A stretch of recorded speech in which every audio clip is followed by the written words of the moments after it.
Next बात कर लेते हैं कि सिस्टम क्या होता है और सिस्टम के कंपोनेंट्स क्या हैं। सिस्टम बेसिकली क्या होता है, it is a combination of different component that work with each other to perform specific task. Combination of different components का कम्बिनेशन होता है जो जिनको हम लोग एक साथ परफॉर्म करते हैं ताकि ये कोई स्पेसिफिक टास्क परफॉर्म कर सकें। ठीक हो गया। एक सिस्टम तब बनाया जाता है जब डिफरेंट कंपोनेंट्स मिल के काम करते हैं ताकि कोई स्पेसिफिक टास्क को अचीव कर सकें, तो हमारे पास सिस्टम बन जाता है। Different procedures are use to perform different task in the system. Procedures को हम लोग यूज़ करेंगे ताकि हम लोग डिफरेंट टास्क परफॉर्म कर सकें कंप्यूटर्स में। अब प्रोसीजर क्या होता है? Procedure is a set of steps performed in a regular and specified order to accomplish our task. Procedure क्या होता है? सेट ऑफ स्टेप्स, ठीक है, जिनको हम लोग किसी स्पेसिफिक ऑर्डर में परफॉर्म करते हैं ताकि कोई स्पेसिफिक टास्क को अचीव कर सकें। For example, registration of a student is a procedure in educational system. जब भी एजुकेशन में सिस्टम में स्टूडेंट को एनरोल करना होता है तो उससे पहले हम लोगों ने क्या स्टेप परफॉर्म करना होता है? रजिस्ट्रेशन करनी होती है। अब कंपोनेंट्स क्या क्या हो सकते हैं हमारे सिस्टम को बनाने के लिए, ठीक है। इसमें आ जाता है कंप्यूटर के टर्म्स में देखा जाए तो हार्डवेयर, सॉफ्टवेयर, पीपल, डाटा या इंफॉर्मेशन। उसके बाद आ जाता है कम्युनिकेशन स्टेप कि डाटा को किस तरह से एक जगह से दूसरी जगह कम्युनिकेट करेंगे। अब बात कर लेते हैं SDLC। SDLC के है क्या चीज़ कि ये है system development life cycle. System development life cycle से क्या मुराद है कि किसी भी सिस्टम को डेवलप करने के लिए, ठीक है, कि सिस्टम क्या था? Component, it is a combination of different components, ठीक है। अब उन कम्बिनेशन ऑफ कंपोनेंट तो है, लेकिन उसको कैसे एक दूसरे के साथ वर्क करना है ताकि कोई स्पेसिफिक टास्क को अचीव कर सकें, वो हम लोग कैसे बनाते हैं, किसी को सिस्टम को कैसे बनाते हैं, डेवलप करते हैं, वो हमें बताता है SDLC। It is a set of different steps that are perform to develop a system. Different steps को हम लोग मिलाते हैं ताकि हम लोग डेवलप कर सकें कोई सिस्टम को। इसमें हम डिफरेंट स्टेप्स को स्टडी करते हैं। सबसे पहले आ जाता है preliminary investigation. Preliminary investigation system analysis, system design, coding, testing, implementation और मेंटेनेंस। ये 7 फेजेस से गुजर के हम लोग एक सिस्टम को डेवलप करते हैं। प्रीलिमिनरी इन्वेस्टिगेशन की बात की जाए तो प्रीलिमिनरी से नाम से इज़हार है कि फर्स्ट फेज़ पे, इनिशियल फेज़ पे जो भी हम लोग इन्वेस्टिगेशन करेंगे उसको प्रीलिमिनरी इन्वेस्टिगेशन करते हैं। इसमें क्या करते हैं कि सिस्टम को इन्वेस्टिगेट करते हैं कि आइदर वो सिस्टम जो हम लोगों ने बनाना है वो उसको आइडेंटिफाई करते हैं, उसका स्कोप डिफाइन करते हैं कि हमने कितना सिस्टम बनाना है। For example, college management system बनाना है तो हमने उसके अंदर क्या क्या स्कोप रखना है। मींस कि हमने हमारे कॉलेज में आया कि लाइब्रेरी है कि नहीं है, तो फिर लाइब्रेरी का स्कोप भी ऐड करेंगे। अगर हमारे कॉलेज में लाइब्रेरी है ही नहीं किसी कॉलेज में, तो वो उस कॉलेज मैनेजमेंट सिस्टम के उस सिस्टम के स्कोप के अंदर नहीं आएगी। अब बात कर लेते हैं नेक्स्ट अल्टरनेटिव सॉल्यूशंस की बात कर लेते हैं कि हमारे पास जो सिस्टम बनाना है, जो हम सिस्टम बनाने जा रहे हैं, कि उसका कोई और सॉल्यूशन तो नहीं है।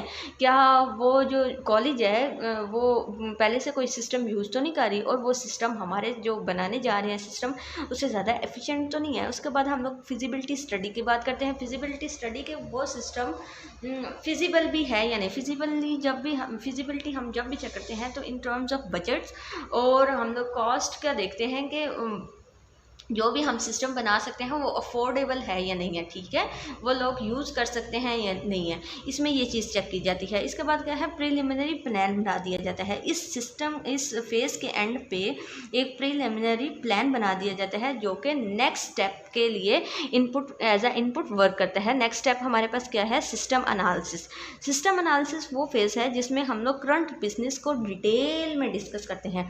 वो कैसे वर्क करते हैं कि हमारा जो करंट बिजनेस है वो वर्क कैसे कर रहा है। फॉर एग्जांपल, अगर कॉलेज मैनेजमेंट सिस्टम बनाना है तो हमारा कॉलेज जो पहले से वर्किंग कर रहा है वो किस तरह से वर्क कर रहा है, उसके उन लोगों का क्या क्राइटेरिया है, वो मार्किंग किस तरह से करते हैं, ग्रेडिंग सिस्टम करते हैं, A लेवल O लेवल है, या फिर आप लोगों के मार्क्स जो होते हैं वो किस तरह से किए जाते हैं, लगाए जाते हैं। इसके बाद बात कर लेते हैं कि नीड एनालिसिस भी इसमें हम लोग कंडक्ट करते हैं, ताकि जो देखा जाए कि हमारे जो सिस्टम बनाने जा रहे हैं कि उसकी नीड भी है या नहीं है। हम लोग वैसे ही तो नहीं टाइम और पैसा ज़ाया तो नहीं कर रहे।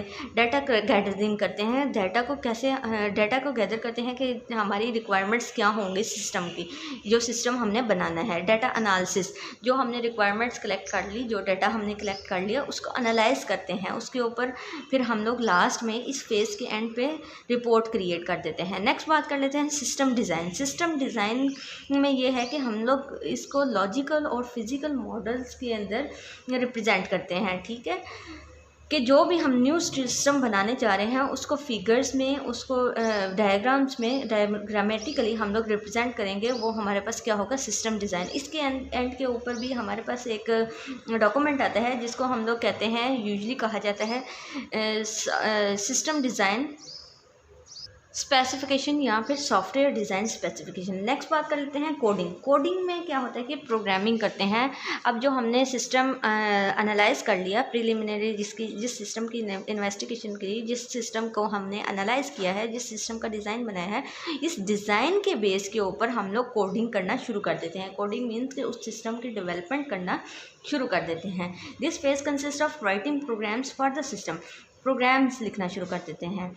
Single programmer or a team of programmer develops the system using different tools. Different tools को यूज़ करके वो उस सिस्टम को डेवलप करने की तरफ रवां दवां होते हैं इस फेज़ के अंदर। नेक्स्ट बात कर लेते हैं कि इसमें टेस्टिंग होती है। टेस्टिंग कैसे की जाती है कि दो तरह से टेस्टिंग हो सकती है। एक तो यूनिट टेस्टिंग होती है, एक होती है आपकी सिस्टम टेस्टिंग। यूनिट टेस्टिंग में मीन्स कि हमने छोटे छोटे यूनिट्स को हम लोगों ने टेस्ट करना है, लेकिन जो सिस्टम टेस्टिंग होती है, सिस्टम टेस्टिंग में हम लोग कंबाइन पूरे सिस्टम को ओवरऑल टेस्ट करते हैं। इसके बाद है लास्ट फेज़, जो कि सेकंड लास्ट फेज़ है, जो कि है इम्प्लीमेंटेशन के बारे में। इम्प्लीमेंटेशन मींस कि हम लोगों ने सिस्टम को सिस्टम कन्वर्जन, इसको सिस्टम कन्वर्जन भी कहते हैं। सिस्टम कन्वर्जन होता क्या है कि हमने इंस्टॉल कर देना है उस सिस्टम सॉफ्टवेयर को, हार्डवेयर को, उन फाइल्स को उन कंप्यूटर सिस्टम पे जहाँ पे उस सिस्टम ने हमने उस सिस्टम में चलना होता है, ठीक है। बेसिकली हम लोग डिप्लॉयमेंट कर देते हैं टू द, फॉर एग्जाम्पल अगर कॉलेज मैनेजमेंट सिस्टम बनाया तो हम लोग कॉलेज के कंप्यूटर्स के ऊपर जाके इंस्टॉलेशन वगैरह कर दें। इसके भी फर्दर हम लोग तरीके पढ़ेंगे कि हम लोग किस किस तरह से इम्प्लीमेंटेशन सिस्टम की कर सकते हैं। इसको सिस्टम कन्वर्जन कहते हैं, याद रखिएगा, दूसरा नाम है इसका सिस्टम कन्वर्जन। नेक्स्ट बात कर लेते हैं मेंटेनेंस में क्या होता है कि फॉर एग्जांपल अगर हम लोगों ने सिस्टम डिप्लॉय कर दिया तो हमारे सिस्टम में अगर कोई मसले मसाइल आए हैं तो उसको सॉल्व करने के लिए हम लोग क्या करते हैं कि मेंटेनेंस वाले फेज़ की तरफ चले जाते हैं। मेंटेनेंस में होता क्या है कि जो हम लोग जो अपडेशन हमारे सिस्टम को रिक्वायर होती हैं वो अपडेट करते हैं, और यहाँ पे करेक्शन हमें जो चाहिए होती हैं वो करेक्शन करते हैं, और फिर हम लोग इस तरह से सिस्टम की मेंटेनेंस करते हैं ताकि इम्प्रूव करने के लिए। इसके कुछ मतलब कि कुछ एक्टिविटीज़ जो परफॉर्म की जाती हैं, इसमें क्या है कि करेक्ट करते हैं प्रॉब्लम्स को, फिर हम लोग उसको अपडेट करते हैं ताकि न्यू रिक्वायरमेंट्स को फुलफिल किया जा सके, फिर हम लोग उसको इम्प्रूव करते हैं ताकि वर्किंग ऑफ सिस्टम हमारी जो है वो एफिशिएंट हो सके। That's it for today. I hope you understood today's lesson. We will meet again with the next video. Take care. Allah Hafiz.